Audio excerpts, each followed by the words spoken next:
The sun was a hot, low coin slipping behind the pines when Thomas dragged himself back toward the quarters. Each step felt like deliberate penance. Every tendon in his legs hummed with the day's labor. Every inch of his skin, a ledger of small, unpaid debts. The lash marks across his back burned with a slow, patient fire new. Angry welts that had stiffened and reddened beneath his coarse shirt. He had dropped a crate at noon, watched it roll and spill cotton like spilled teeth, and the overseer had meted out a lesson. Thomas had taken it without ceremony because that was what survival required. He had learned to keep his face like worn wood, expressionless, accepting. The door to his shack creaked when he pushed it. The dim interior smelled of sweat, stale tobacco, and the kind of damp that moves in with the night. He expected the usual emptiness. A thin mattress, a few rough blankets, the small, precious space that told him he existed alone. Instead, movement startled him into stillness. She sat at the edge of his bed. For a long second his chest clamped so hard it hurt. Her dress pale, silk that shouldn't have been in a place like this, pooled around her like a soft betrayal against the dirt floor. Eleanor Montgomery looked fragile and terrible and wrong in the way that things can be wrong and magnetic at once. The air between them thickened with rules, histories written in muscle memory, in threats passed on by grandmothers and cruel men.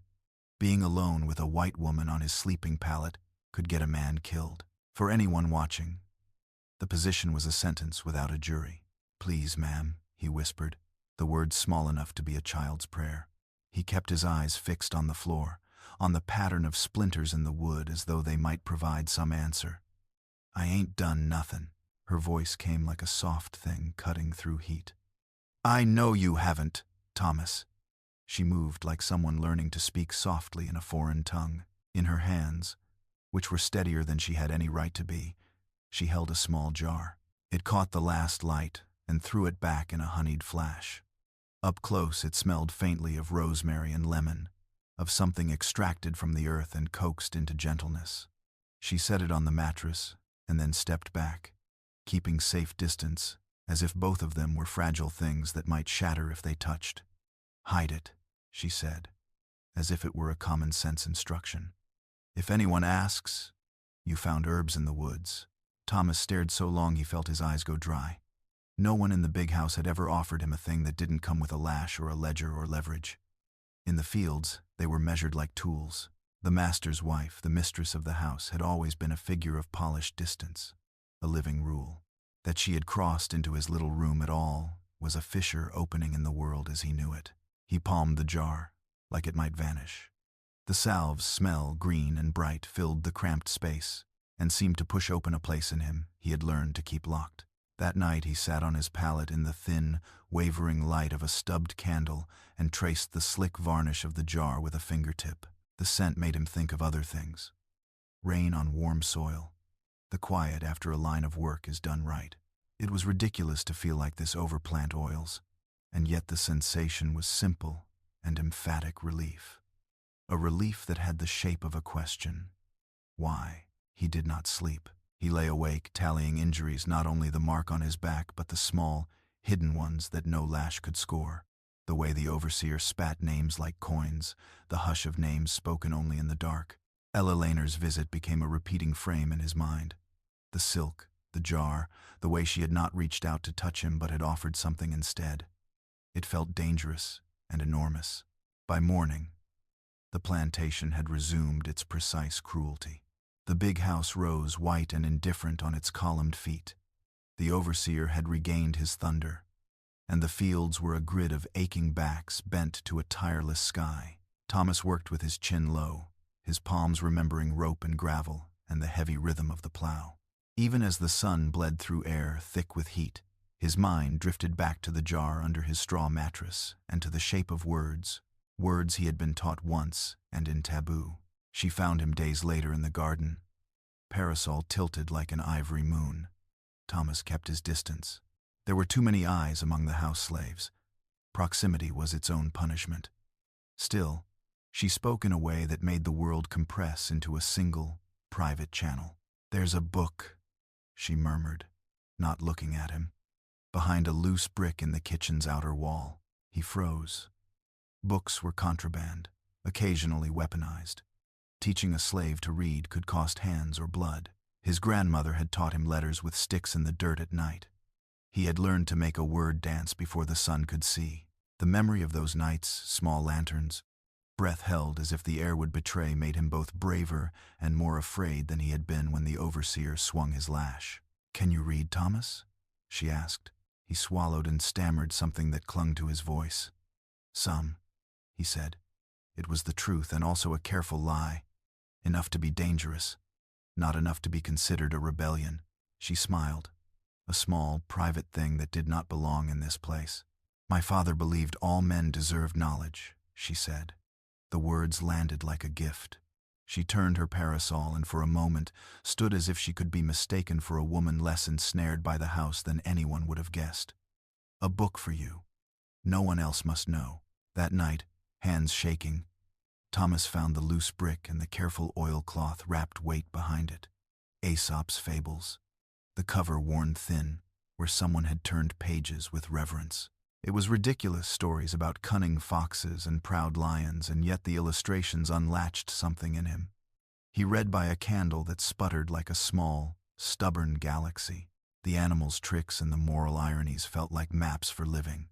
Ways to navigate power with nimbleness. Ways to keep a heart whole in a world that tried to break it into usable parts. The books multiplied like secret bread. Poetry came wrapped in careful paper. A brittle philosophical tract smelled of dust and far-off argument. Sometimes a thin note sat folded between pages, an observation, a question, nothing with a name. Each one was a tendril, wrapping across the gulf between them. When his hand first learned to write his own reply, the ink smudged and then straightened into a voice. The change in Thomas was quiet but undeniable. Old Jeremiah from the stables noticed how he sometimes smiled alone, as if sharing a private joke with the dark.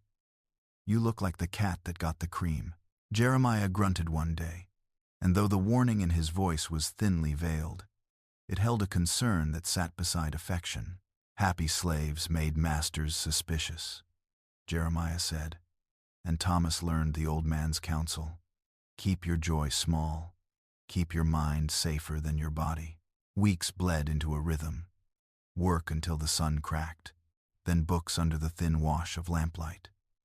The knowledge settled into him like a subcutaneous thing, warming decisions, changing the shape of how he imagined himself. The books taught him more than letters. They taught him history's other angles, a vocabulary for thinking of freedom as not only a prayer but a possible route. And then there was the night at the cellar. Thomas slipped down the stone steps at the hour Eleanor had given him, the damp cold clinging to him like a second skin. Lantern light pooled at the bottom of the stairs. Two figures bent over a table scattered with papers. A man in spectacles cleaner than most of the hands Thomas had seen at the docks looked up and said, "So you can read." His whole body seemed to stop. Names had power. That name Garrison felt like a headline he'd once glimpsed in a torn newspaper. The man moved differently than most in these parts.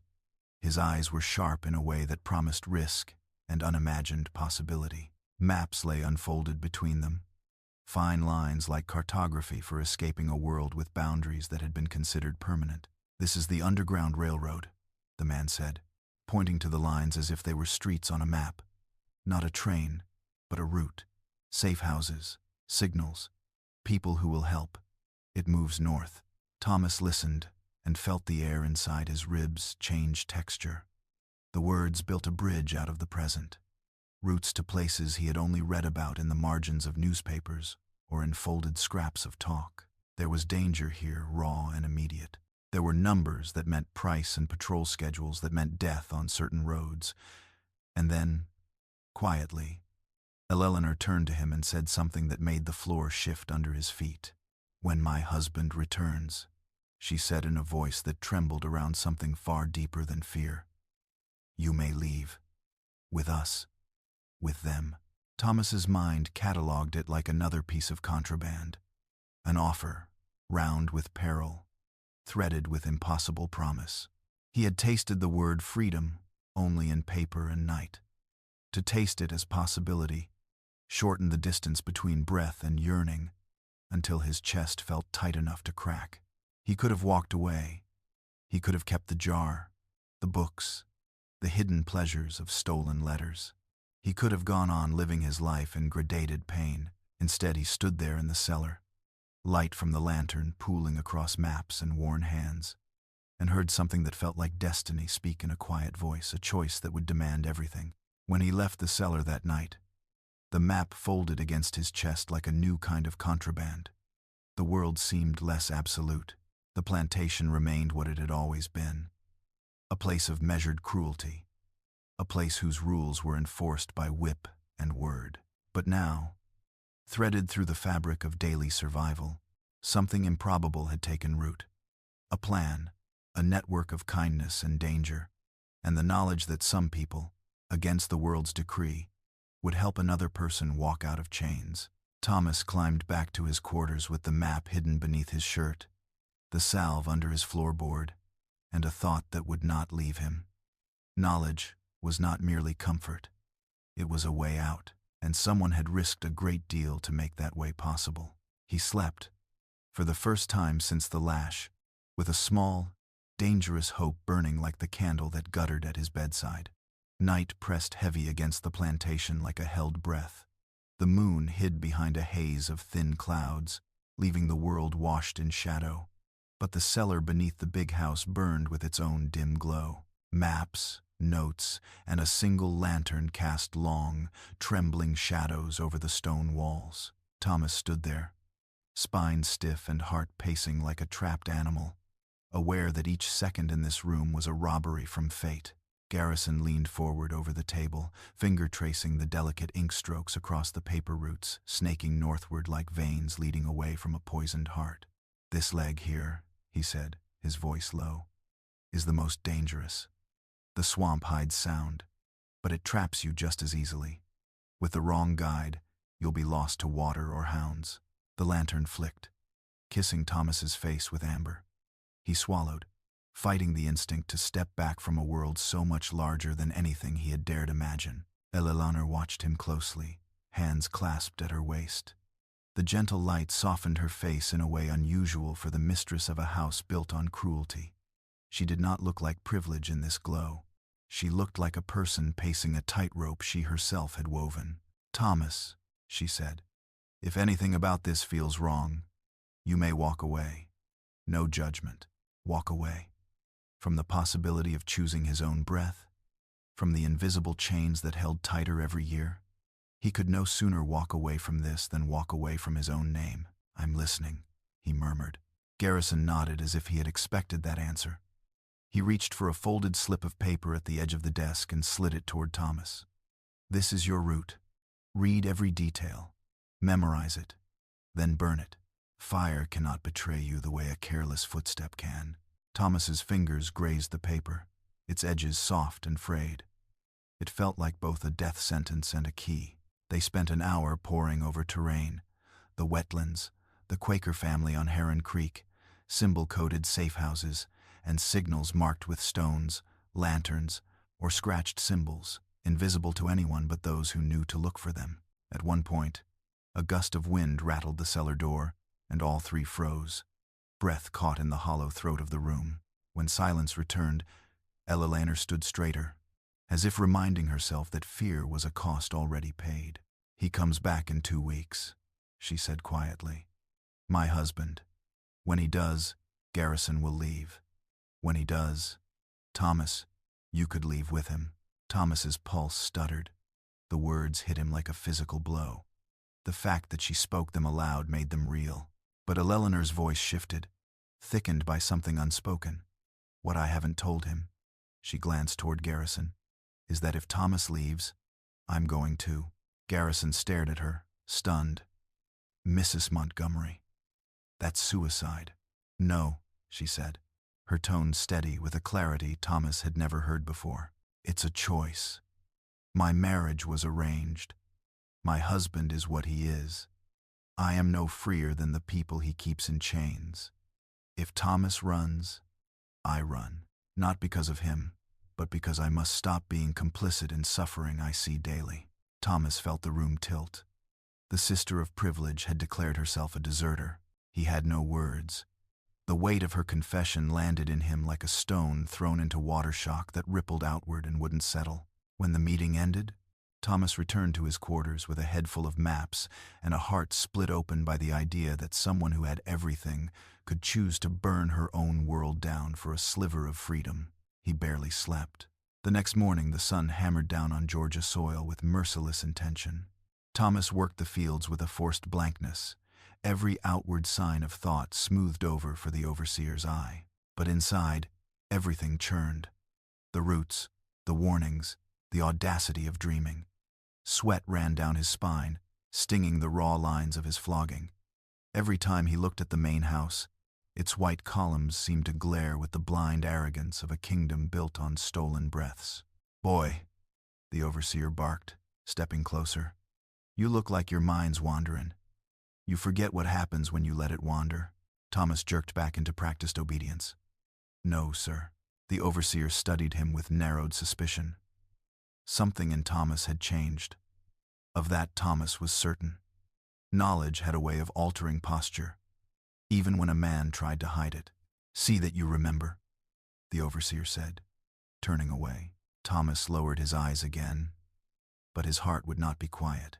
He had memorized the route, burned the map, felt the weight of Elelenor's vow pressing against his ribs like a second heartbeat.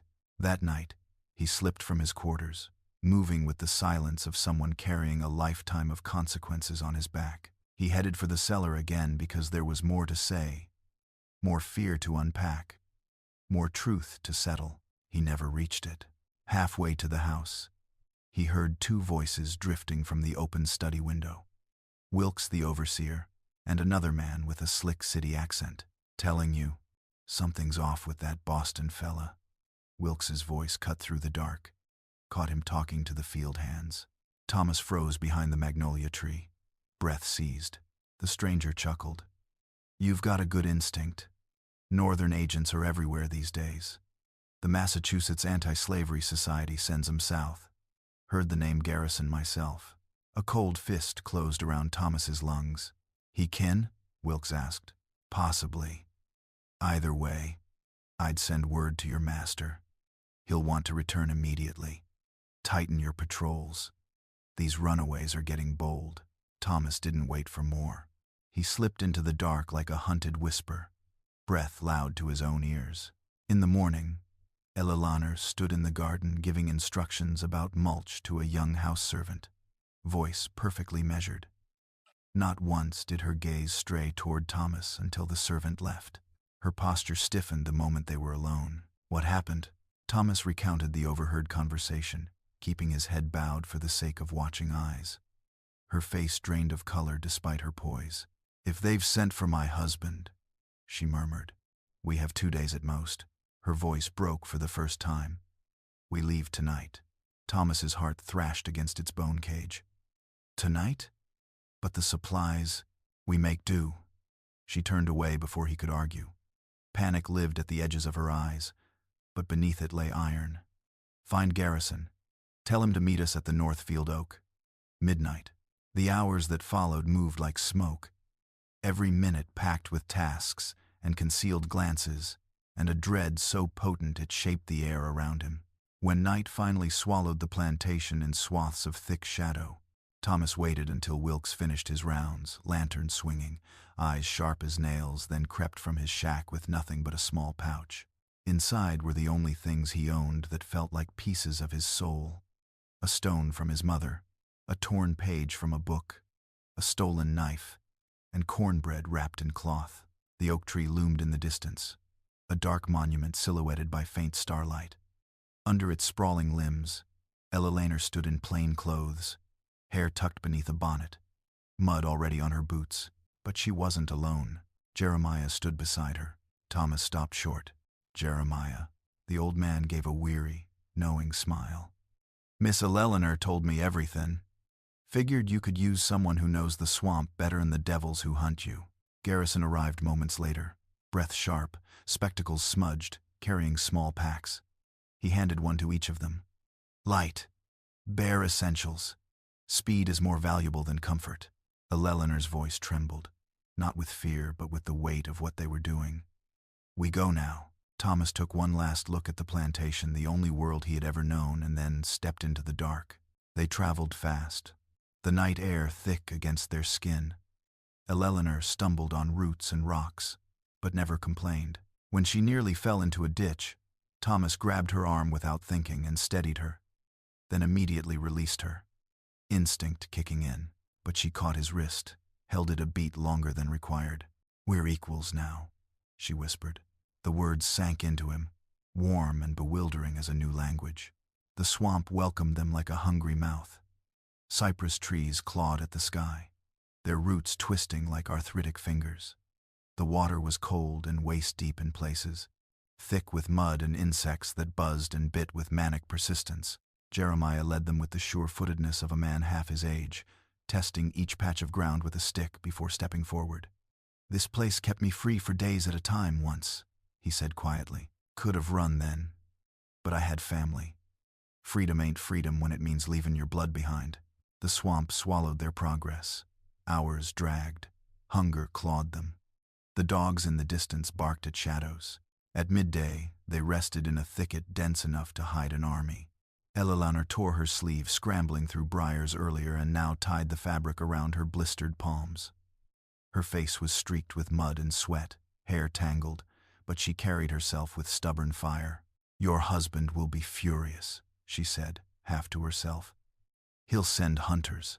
Let him send hell," Jeremiah muttered. "Long as we're faster." Thunder rumbled faintly in the distance. Rain lurched closer. Then Jeremiah stiffened, hand raised. "Dogs." Not far. Eleanor's eyes widened. Panic flickered. Garrison's hand trembled as he checked the small pistol at his waist. "2 bullets," he whispered. "And I'm a terrible shot." "They're gaining," Thomas said. His voice felt foreign to his own ears. "We split," Eleanor insisted. "No," Thomas said, turning to her. "We stay together. You must survive," she insisted. "Jeremiah will lead you north. Garrison and I will go east, toward Charleston. They'll expect me to head to family. It'll buy you time." Thomas grabbed her hand.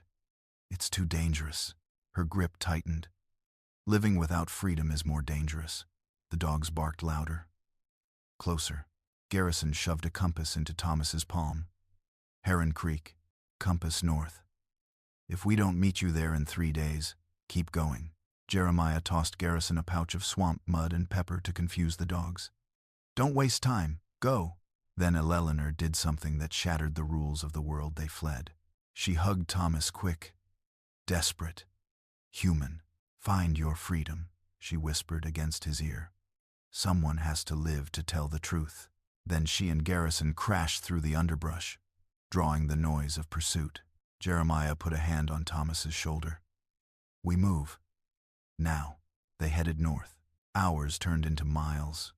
Miles turned into ghosts of miles. The terrain shifted from deadly swamp to dense forest. The dogs grew fainter, then louder, then vanished entirely.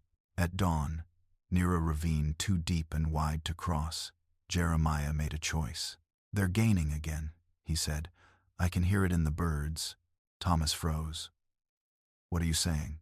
Jeremiah pressed the compass back into Thomas's hand, the old man's eyes steady, soft, resolute. "I'm saying you go on without me." "No." "Yes," Jeremiah whispered. "I'm old. Slow. They'll catch me. Not you. I'll lead them the wrong way." Thomas felt grief rise like fire. "I won't let you." "You must." Jeremiah pulled Thomas into a fierce embrace. "Tell him Jeremiah Jenkins died free." Then he ran loudly, intentionally toward the sound of pursuit. Moments later, the gunshots came. Thomas's heart cracked in his chest. Ella Lanner's earlier words echoed. Someone needs to bear witness. He turned north with teeth gritted, drenched in grief. The path to freedom had already demanded its first life. He kept walking. He had no other choice. The air north of the swamp tasted different, less metallic, less thick with rot and insects. But Thomas barely noticed the change. Every breath he took was still scorched by the sound of that gunshot buried behind him. Jeremiah's voice echoed in places that had no business carrying echoes. Tell them Jeremiah Jenkins died free. There was no room for grief yet, only motion. He and Eleanor pressed forward through the thinning trees until the swamp gave way to open farmland. Not the manicured cruelty of Montgomery's plantation, but small, humble plots where tobacco and corn sprouted in stubborn, uneven rows. Somewhere beyond those fields lay the Santee River, and beyond that, if they lived long enough to reach it, a safe house. It should have been a moment of relief. It wasn't. The first farmhouse dog began barking before they were halfway across the second field. Its frantic baying sliced the night open, undoing hours of quiet progress. "Run!" Thomas hissed, gripping Eleanor's wrist. They sprinted across open land, dodging patches of moonlight that felt too exposed. The farmhouse door slammed open behind them. Shouts. More dogs. A lantern swung wildly. "They've seen us," Eleanor gasped, her voice rasping with exhaustion. "Just keep running." A gunshot cracked the night. Dirt exploded just inches from Thomas's foot. Another shot, then another whistling into trees as they dashed into the tree line and plunged into the underbrush. They didn't stop running until Thomas's lungs clawed at his ribs. The forest swallowed them whole. The barking grew fainter. Then it grew loud again. Then faint. It was impossible to know which direction danger came from now. The world had become a compass shattered into too many trembling directions. Jeremiah's compass, the small, precious one thrust into Thomas's hand, was the only thing that didn't tremble. "North-northeast," he murmured, breathless. "He said the safe house is that way." Eleanor nodded weakly. Her face was streaked with dirt, her hair tangled and cut short, her clothes roughened by briars. She didn't look anything like the mistress of Montgomery Plantation. She didn't look like a white woman born to privilege. She looked like someone paying a price no one else knew she owed. They pressed on, weaving between thick pines and slippery stones, until the forest thinned just enough for starlight to touch the ground. Then the ravine appeared out of nowhere, a sudden gash in the earth, too wide to jump and too steep to descend without breaking bones. "We can't cross here," Thomas said. Panic tried to rise again, an animal clawing inside him. Eleanor's chest heaved. "We'll find another way." She stopped, eyes widening. The dogs were closer, much closer. Thomas's mind raced. No Jeremiah to find hidden paths. No Garrison's calm knowledge. No one left to sacrifice themselves again. Then they spotted it, a fallen tree bridging the ravine like some fragile gift from the world that had so often denied them kindness. "Go," Thomas said, helping her up onto the trunk. "Slow. Don't look down." She crossed with shaking limbs, arms outstretched. Twice she slipped, and each time Thomas's stomach dropped, imagining her broken at the bottom. But she made it, collapsing to her knees on the other side. Thomas followed, moving fast. Behind him, the hounds spilled into the clearing, barking wildly. A shot cracked the air, scoring bark where his hand had just been. He ran. When they vanished back into the trees, the forest swallowed them whole once more. By dawn they found a shallow cave, little more than an overhang of stone, but enough to hide their shadows from any passing patrol. Eleanor slumped against the wall, lips pale, breath thin. Her eyes shone with emotion when she finally looked at him. "Jeremiah." He knew, didn't he? Thomas nodded. The acknowledgement steadied them both. They sat in silence, letting morning fill the world. Birds called freely, oblivious. Wind rattled leaves overhead with the gentle indifference of nature. "He chose freedom in the only way left," Eleanor whispered. The words felt like a blade against Thomas's heart, but he nodded. "We have to live lives that honor that choice." They rested through the heat of midday, saving strength. When dusk softened the world again, they traveled for hours more across fields and quiet woods until the trees thinned. Then, at nearly midnight, a flickering glow appeared far ahead, a farmhouse window lit by a single candle. Eleanor gripped his arm. "That has to be it." "It could also be a trap," Thomas said. "Or it's hope." She looked at him with something fierce in her eyes. "Give us one more chance." They approached with caution, each step measured. Thomas knocked softly, hand hovering over the stolen knife hidden at his waist. The door cracked open. A bearded man with solemn eyes peered out. "Who calls at this hour?" he asked. Thomas found his voice. "Jeremiah Jenkins sent us." The man's expression changed like a door unlatched from the inside. He opened wider. "Then you have found Obadiah Fisher. Come in quickly. Sanctuary. Real sanctuary. Inside, warmth and the smell of bread wrapped around them like a blanket. Obadiah's wife, Ruth, pressed cups of warm broth into their hands. Their teenage daughter Sarah brought clean blankets and ointments for their wounds. The kindness felt so foreign it almost hurt. "You are fortunate to have come this far," Obadiah said later. "Patrols have doubled. Rewards for you both are substantial." "For both?" Eleanor asked. Obadiah met her eyes. "Your husband claims you were kidnapped. Alive or dead, he wants you returned." Eleanor's mouth tightened. "And Mr. Garrison?" Thomas asked quietly. Obadiah's silence said more than words. "He was taken," he finally said. "To Charleston. The charges are severe." Eleanor closed her eyes. Thomas felt guilt throb through him like a bruise. 3 days in the Fisher home passed like a strange dream. It was the first time in Thomas's life that rest had not been a luxury stolen in darkness. He learned basic carpentry from Obadiah. Eleanor learned to move not as someone raised in fine rooms, but as someone scrubbing floors and preparing meals. Her hands blistered, but she welcomed the work. "You are equal to anyone under this roof," Ruth told her. "Not mistress, not slave, just human."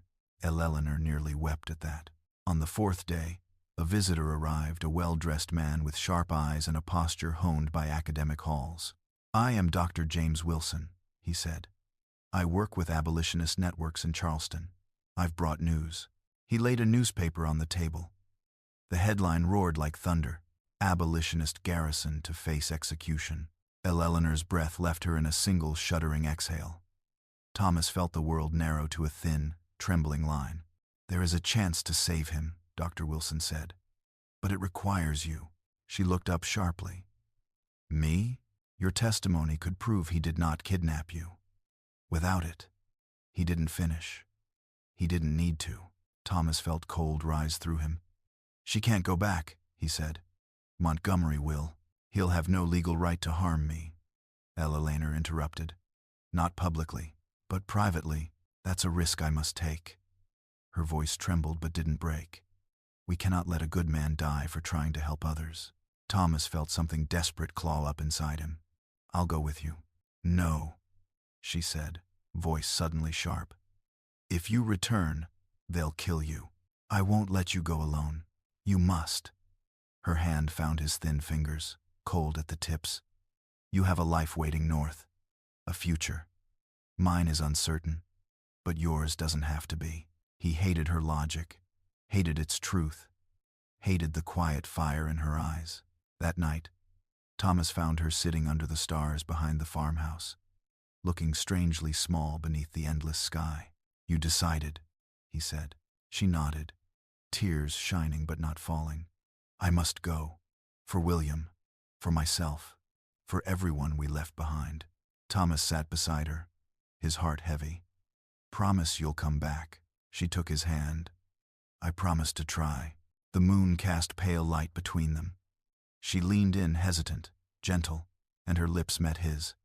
A single, small kiss that held everything. Gratitude, pain, defiance, hope. "Remember me," she whispered. "Not as mistress, as Eleanor." 2 days later, she departed with Dr. Wilson. Thomas watched the carriage roll down the dirt path until it blurred into dust. Robert Johnson, strong, steady, freeborn, stood beside him. "Come on," he said quietly. "Your training continues tomorrow." Thomas nodded, wiping his face with the back of his hand. "And then?" Johnson smiled sadly. "Then you choose. Canada, safety and maybe a chance to thrive. Or you wait for her." Thomas looked north, the sky stretching endlessly. His fingers tightened around the compass Jeremiah had given him. In his pocket, Sarah Fisher's gift, her brother's book of poems, pressed against his thigh. an anchor of memory and meaning. He breathed deep. Freedom wasn't a finish line. It was a place he'd never seen but could now imagine. It was also a burden, a promise to live a life worthy of those who would never reach it. Thomas turned from the road where Eleanor had vanished and stepped inside the house to rest, to rebuild, to decide. Somewhere in the distance, the night echoed with footsteps of men still in chains. Somewhere south, Eleanor walked into danger. Somewhere in Charleston, a man waited for justice that might never come. And somewhere north, a future waited for Thomas to claim it. He closed the door gently behind him.